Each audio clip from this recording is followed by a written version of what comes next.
universal law of gravitation or Newton's law of gravitation. What it states is every two material particles of universe attract each other, and this force of attraction is directly proportional to the product of the masses of particles and inversely proportional to the square of the distance between them. Okay, so I repeat this definition again.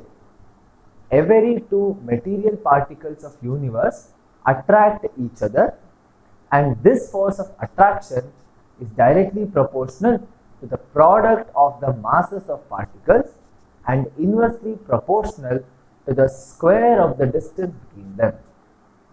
Alright, so this is what we call as the universal law of gravitation. Alright, so mathematically, if I try to calculate, say m1 and m2 are the two masses of particles and r is the distance between them. Alright, now if I am looking at the distance between them, I am looking at the centers of those two masses. Alright, so center of those two masses. So we have the force F is proportional to m1 m2 divided by r square. Now to remove the proportionality, we have to introduce a constant. So we introduce g, that is we get F is equal to g m1 m2 by r square. Now so many Newton because it's force. Now what is g? G is what we call the gravitational constant. Okay, so gravitational constant, this is very important. So the value of g, which is the universal gravitational constant, is 6.67 into 10 power minus 11 Newton meter square per kg square. Okay, so we have this particular value. Now the dimension formula for this is m minus 1 L1 T minus 2. Fine. Now whatever the gravitational constant we have, there are certain you can say properties of gravitational constant. Fine. So we will be learning about those properties of gravitational constant.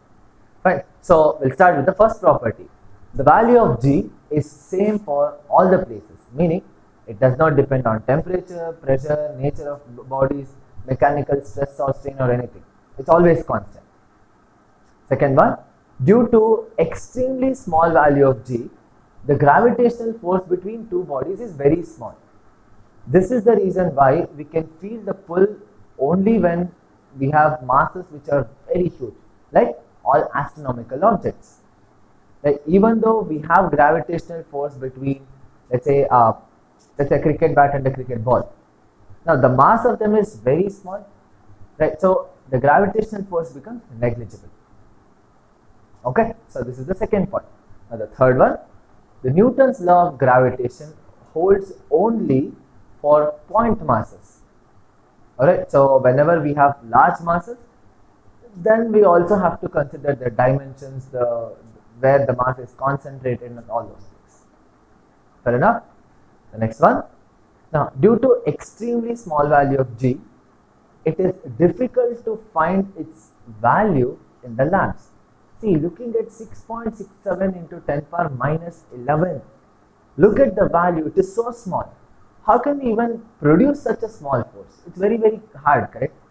So finding this in lab is extremely hard. What we do, we use very huge objects, that's basically astronomical objects, to figure out what is the gravitational force. Alright, but even then people have actually done it. So one guy called Henry Cavendish, he determined in the lab the value of G. So he used special instruments and all those things, but he figured out the value.